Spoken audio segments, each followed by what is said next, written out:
નમસ્કાર દર્શક મિત્રો, આઈએચ એપ્લિકેશન પર તમારું હાર્દિક સ્વાગત છે। હું છું આપણી જાની મકવાણા। કિસાન સફળતા પહેલા નજર કરતા મુખ્ય સમાચાર પર। ભરૂચ જિલ્લામાં કમોસમી વરસાદના કારણે આખરે વહીવટી તંત્રએ સર્વેની કામગીરી પૂર્ણ કરી। ભરૂચ જિલ્લામાં 9 તાલુકામાં કુલ 654 ગામોમાં સર્વેની કામગીરી કરાઈ। ભરૂચ, અંકલેશ્વર, હાંસોડ, નેત્રંગ, ઝઘડિયા, આમોદ, વાગરા સહિત તમામ તાલુકાઓમાં કુલ 654 ગામોમાં કામગીરી પૂર્ણ કરાઈ।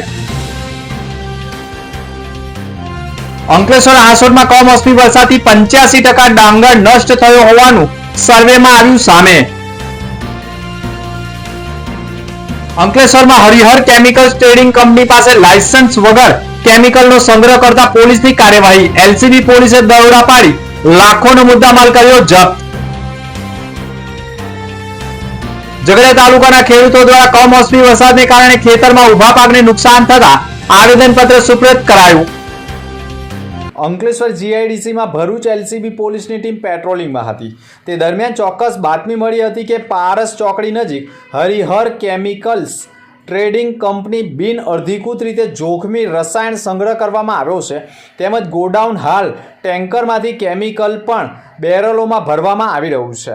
જેમ માહિતી આધારે એલસીબી પોલીસે દરોડા પાડ્યા હતા। પોલીસે પ્લોટ નંબર 5177 ઉપર આવેલા હરિહર કેમિકલ ટ્રેડિંગ્સ ટેન્કરમાંથી કેમિકલ ખાલી કરવામાં આવ્યું હતું, જ્યારે કંપનીમાં ભૂરા રંગના બેરલમાં કેમિકલ સંગ્રહ કરેલા જોવા મળ્યા હતા। પોલીસે કેમિકલ સંગ્રહ અંગે ફાયર સેફટી અને જ્વલનશીલ કેમિકલ સ્ટોર કરવા પુરવઠા વિભાગનું લાયસન્સ માંગતા તે ન હોવાનું કંપની સંચાલક કિશોર ઉર્ફે અલ્પેશ નાગજી પટેલે કહ્યું હતું। પોલીસે ત્વરિત અસરથી સ્ટોર કરેલા ડ્રમ તપાસ અંદરની અલગ અલગ પ્રકારના તીવ્ર વાસ સાથે કેમિકલ મળી આવ્યા હતા, જે અંગે પૂછતા ટેન્કરમાંથી ક્લોરોફોર્મ ખાલી કરવામાં આવી રહ્યું હતું, જ્યારે ગોડાઉન સ્ટોર કરવામાં આવેલા કેમિકલના પણ કોઈ પણ પુરાવા ન હોય તેવું સામે આવ્યું। કેમિકલ અંગે પણ 125 બેરલનો 27,500 લીટરનો જથ્થો હોવાનો ઘટસ્ફોટ થયો છે। પોલીસે હાલ તો આરોપીની ધરપકડ કરી છે અને બિન કાળજી હોવાનું પણ સામે આવ્યું છે। કંપની સંચાલક આરોપી કિશોર ઉર્ફે અલ્પેશ નાગજી પટેલ વિરુદ્ધ ગુનો પણ દાખલ કરવામાં આવ્યો છે અને 23,68,300 રૂપિયાનો જથ્થો સીલ કરવામાં આવ્યો હોવાની માહિતી મળી રહી છે। અંકલેશ્વર શહેરમાં છેલ્લા 6 મહિનાથી અત્યંત બિસ્માર બનેલા રાજમાર્ગોની કામગીરી અંતે આજરોજ સવારથી શરૂ થઈ હતી। આ વચ્ચે એક દિવસ પૂર્વ સોશિયલ મીડિયા પર પોસ્ટ મૂકી વિરોધ પ્રદર્શન વાત વહેતી કરનાર યુથ કોંગ્રેસના નેતાઓ દ્વારા આલન ફાલન રોડની કામગીરી શરૂ થઈ હોવા છતાંય પાલિકા નીચે દેખાડો કરવા પેપર પથારી પોલીસ જાણ કરી ધરણા પર બેસી ગયા હતા। માત્ર 5 મિનિટના ધરણામાં મોટું તીર માર્યું સોશિયલ મીડિયા પર પોસ્ટ મૂકવાની શરૂઆત કરી હતી। સોશિયલ મીડિયા પર રચ્યા પચ્યા રહેતા નેતાજીને પહેલાથી જ વિભાગમાંથી જાણી લીધા બાદ કરવામાં આવેલા કાર્યક્રમમાં ચર્ચાનો વિષય બન્યો છે। માત્ર દેખાડો કરવા માટે જ કેમ આ કાર્યક્રમ યોજાયો હતો? 6 મહિના સુધી જનતાની વેદના કેમ ન દેખાઈ હતી? દિવાળી પૂર્વે જ માત્ર એક જ કાર્યકરે ખાડામાં કમળ મૂકી વિરોધ કર્યો, ત્યારે પણ તેની જોડે કોઈ નેતાઓ દેખાયા ન હતા। તો કોંગ્રેસના વરિષ્ઠ નેતાઓએ પણ જાહેરમાં બળાપો કાઢ્યો હતો કે કાર્યક્રમના અડધા કલાક પહેલા જ સિનિયર નેતા હાજરી આપવા જાણ કરવી કેટલી યોગ્ય છે। પત્રકારોને પણ જાતે જ વિડીયો બનાવી મોકલતા આ નેતાજી મોટા નેતા હોવાનો વહેમ પણ રાખતા હોવાનું પણ લોકો માની રહ્યા છે। ત્યારે આખરે 5 થી 10 વ્યક્તિઓ જોવા મળ્યા હતા। ત્યારે બિસ્માર રસ્તા મુદ્દે ચોમાસાની સિઝનમાં ઊભા કેમ ન થયા તેવા સવાલ ઊભા થઈ ગયા છે। ઉનાળો અને ચોમાસું ડાંગર પર જ્યાં કમોસમી વરસાદ પાણી ફેરવી નાખ્યું છે, ડાંગર પાકને વ્યાપક નુકસાન થયું છે, તો કપાસ સહિત અન્ય પાકોમાં માવઠાએ પણ ભોંય ભેગા કરી દીધા છે। છેલ્લા 2 દિવસથી ઉઘાડ નીકળ્યો હોવા છતાં પણ કેટલાય ખેતરોમાં ખેડૂતો જઈ શકતા નથી અને 1 ફૂટ જેટલા પાણી જોવા મળી રહ્યા છે। ત્યારે કુદરતના મારથી પાયમાલ બનેલા ધરતીપુત્રોના નુકસાન સમયે સરકાર દ્વારા હાલ માત્ર સર્વે ઉપર ધ્યાન કેન્દ્રિત કર્યું છે, જેને લઈ ખેડૂતોમાં નારાજગી જોવા મળી રહી છે। ગુજરાત સરકારના ખેડૂત પ્રત્યેના માનવીય અભિગમને અનુલક્ષીને વરસેલા ભારે કમોસમી વરસાદના પગલે તૈયાર પાકને થયેલા નુકસાન માટે અંકલેશ્વર તાલુકાના મોટવાણ ગામમાં પણ ડાંગરના પાકને થયેલા નુકસાન માટે ખેડૂતોએ સહાય આપતા અગાઉ સર્વે હાથ ધરાયો છે. હાલ પણ સમગ્ર ગુજરાતમાં ખેડૂતો માટે કમોસમી માવઠું કપડું સાબિત થયું છે. મોઢા પાસે આવેલો કોળિયો છીનવાઈ ગયો છે.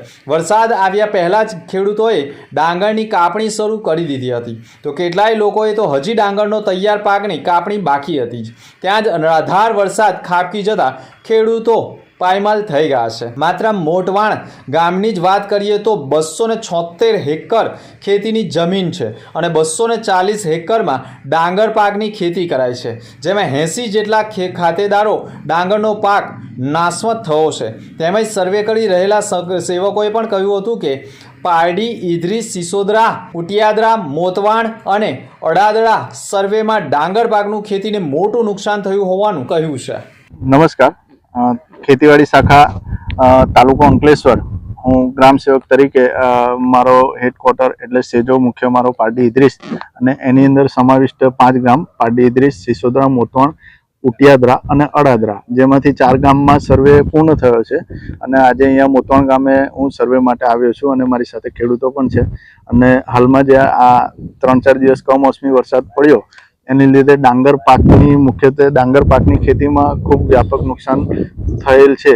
જેથી અમે સર્વેની કામગીરી કરી રહ્યા છે અને સર્વે નિરીક્ષણ કરતા એવું લાગે છે કે કોઈ પણ ખેડૂતોને ડાંગર પાક બચી શક્યો નથી, એટલે 33% ઉપર નુકસાન થયેલું જણાઈ રહ્યું છે. કેટલા હેક્ટર જમીનમાં? હવે અહીંયા જે મોતવાણ ગામની મેં વાત કરું તો ટોટલ 273 હેક્ટર ખેતીલાયક જમીન છે, જેમાંથી 240 હેક્ટરમાં ડાંગર પાક ખેડૂતો કરી રહ્યા છે. અને અંદાજિત 75 થી 80 ખેડૂતો, જે ખાતેદાર ખેડૂતોની મેં વાત કરું છું, ખાતેદાર ખેડૂતો છે અને એ તમામ ખેડૂતોને 33% ઉપર નુકસાન થયેલ જણાઈ આવે છે. અંકલેશ્વર જીઆઈડીસી ખાતે રહેતા મૂળ ભાવનગરના સિહોર ગામના દિનેશભાઈ અને કાજલબેન રામાણીની પુત્રી કુમારી મયુરી દ્વારા સાધ્વી જીવન વિતાવવાનો નિર્ણય કરવામાં આવ્યો છે. અંકલેશ્વર જીઆઈડીસી જૈન સંઘમાં પ્રથમ વખત કોઈ દીકરી સંયમ માર્ગ અપનાવી દીક્ષા લઈ રહી છે. પરમ પૂજ્ય આભ ઉદયરત્ન સુરેશ્વરીજીના એક લાઈન દીકરીનો જન્મ તો માત્ર ને માત્ર ભગવાનની દીકરી બનવા માટે જ થયો છે. આ લાઈન હૃદય સ્પર્શી જતા કુમારી મયુરી દ્વારા ભગવાનની દીકરી બનવા જવાનો નિર્ણય લીધો છે અને આગામી માગસર સુદ સાતમ 27મી નવેમ્બર 2025ના રોજ ગુરુવારના રોજ તેઓએ શંખેશ્વર તીર્થ ખાતે સંસાર જીવનની ત્યાગ કરી દીક્ષા લેશે તેવું કહ્યું હતું. એમ તો મારા ઘરેથી દીક્ષા લેવાયેલી છે, પણ મારામાં એવું કંઈ હતું નહીં કે હું દીક્ષા લઈશ.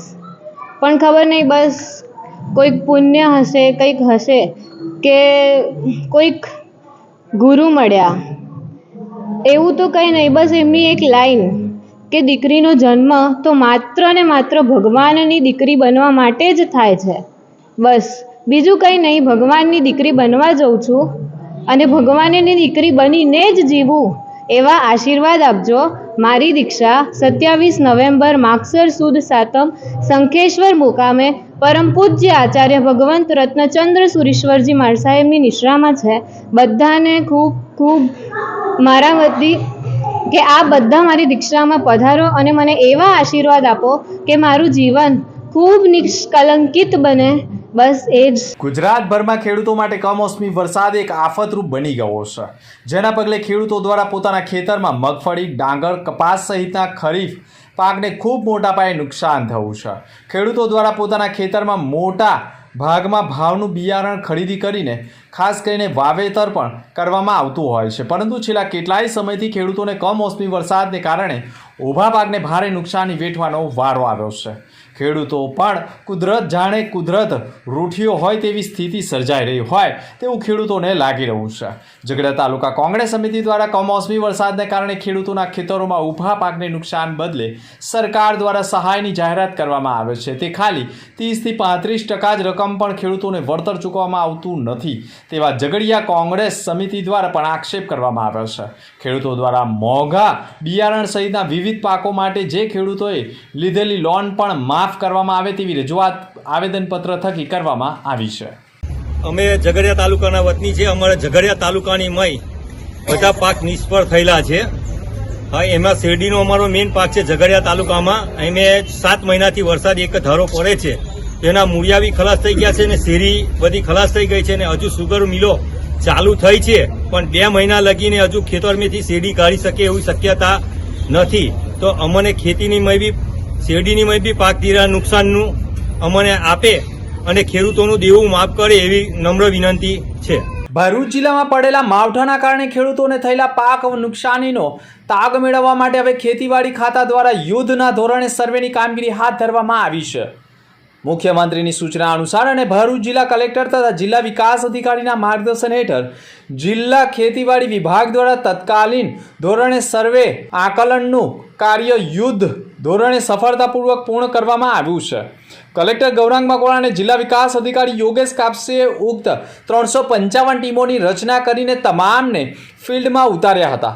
આ ટીમોમાં ખેતીવાડી ખાતાના અધિકારીઓ ઉપરાંત તલાટી મંત્રી તથા અન્ય વિભાગ અને વિસ્તરણ અધિકારીઓનો સમાવેશ કરવામાં આવ્યો છે. આ ટીમો ગામે ગામની મુલાકાત લઈ સરપંચશ્રી તથા ગ્રામ પંચાયત તથા ખેડૂત આગેવાનોની હાજરીમાં નુકસાનગ્રસ્ત ક્ષેત્રનું નિરીક્ષણ કરી કામગીરી કરવામાં આવી છે. જિલ્લા ખેતીવાડી અધિકારી કુલદીપ વાળાએ પણ કહ્યું હતું કે ભરૂચ જિલ્લાના જુદા જુદા પાકનું 2,11,000 હેક્ટર જમીનમાં વાવેતર થયું છે. કમોસમી વરસાદના પરિણામે ભરૂચ જિલ્લાના 9 તાલુકામાં ડાંગર, કપાસ, સોયાબીન, તુવેર અને કઠોળ સહિતના પાકને નુકસાન થયું છે. કાપણીના તબક્કે જ રહેલા ડાંગર અને સોયાબીનના પાકો સહિત કપાસમાં વધુ નુકસાન થયું હોવાનું સર્વેમાં સામે આવ્યું છે. તો ભરૂચ, અંકલેશ્વર સહિતના તાલુકાઓમાં સંખ્યાબંધ ખેડૂતોને નુકસાન થયું હોવાનું સામે આવ્યું છે. અંકલેશ્વર અને હાંસોડ તાલુકાના ગામોમાં પણ ડાંગરના પાકને કમોસમી વરસાદે ભારે તારાજી સર્જી છે અને દિવાળીના સમયે જ્યારે પાક ઉતારવાનો આવ્યો ત્યારે જ કમોસમી વરસાદ વરસતા ખેડૂતોની દિવાળી બગડી હોવાનો પણ અનુભવ થયો છે. ત્યારે કમોસમી વરસાદના કારણે થયેલા નુકસાનનો સર્વે પણ કરવામાં આવ્યો છે, જેમાં ભરૂચ, અંકલેશ્વર, હાંસોડ, નેત્રંગ, ઝઘડિયા, આમોદ, વાગરા સહિત તમામ તાલુકાઓમાં કુલ 654 ગામોમાં રોજમ કામ કરવાની કામગીરી પૂર્ણ થઈ છે, જેમાં મોટા પ્રમાણમાં અસરગ્રસ્ત ખેડૂતો હોવાનું સામે આવ્યું છે. તંત્રએ સર્વે કરી રિપોર્ટ સરકારમાં રજૂ કરવાની કામગીરી કરી છે. ભરૂચ જિલ્લામાં જુદા જુદા પાકોનું 2,11,000 હેક્ટર જેવું વાવેતર થયેલ છે. હાલમાં ભરૂચ જિલ્લામાં 9 તાલુકાઓમાં કમોસમી વરસાદના કારણે જુદા જુદા પાકોમાં જેમાં નુકસાનીગ્રસ્ત પાકો છે એનો સર્વેની કામગીરી ચાલુ હતી. જેમ કે ડાંગર પાકમાં ખાસ કરી અને કાપણી અવસ્થાએ, સોયાબીન કાપણી અવસ્થાએ, કપાસ છે વીણી અવસ્થાએ, તેમજ તુવેર પાક છે એ ફૂટ અવસ્થાએ હોય અને એમાં જુદા જુદા મહદઅંશે જુદા જુદા પાકોમાં જુદું જુદું નુકસાન જોવા મળેલ છે. ડાંગર પાકની વાત કરીએ તો અંકલેશ્વર, હાંસોડ તાલુકામાં ડાંગર પાક હતો. ભરૂચ જિલ્લાના 9 તાલુકાઓ પૈકી છેલ્લા 4 દિવસ થયા સર્વેની કામગીરી હાથ ધરવામાં આવેલ હતી. કુલ 355 ટીમ દ્વારા સર્વેની કામગીરી હાથ ધરવામાં આવેલ હતી અને આજરોજ સર્વેની કામગીરી પૂર્ણ થયેલ છે. અન્ય મુખ્ય સમાચાર પર ફરી એક નજર. ભરૂચ જિલ્લામાં કમોસમી વરસાદના કારણે આખરે વહીવટી તંત્રએ સર્વેની કામગીરી પૂર્ણ કરી. ભરૂચ જિલ્લામાં 9 તાલુકામાં કુલ 654 ગામોમાં સર્વેની કામગીરી કરાઈ. ભરૂચ, અંકલેશ્વર, હાંસોડ, નેત્રંગ, ઝઘડિયા, આમોદ, વાગરા સહિત તમામ તાલુકાઓમાં કુલ 654 ગામોમાં કામગીરી પૂર્ણ કરાઈ. અંકલેશ્વર, હાંસોડમાં કમોસમી વરસાદથી 85% ડાંગર નષ્ટ થયો હોવાનું સર્વેમાં આવ્યું સામે. અંકલેશ્વરમાં હરિહર કેમિકલ્સ ટ્રેડિંગ કંપની પાસે લાયસન્સ વગર કેમિકલનો સંગ્રહ કરતા પોલીસની કાર્યવાહી. એલસીબી પોલીસે દરોડા પાડી લાખોનો મુદ્દામાલ કર્યો જપ્ત. ઝઘડિયા તાલુકાના ખેડૂતો દ્વારા કમોસમી વરસાદને કારણે ખેતરમાં ઉભા પાકને નુકસાન થતા આવેદનપત્ર સુપ્રત કરાયું.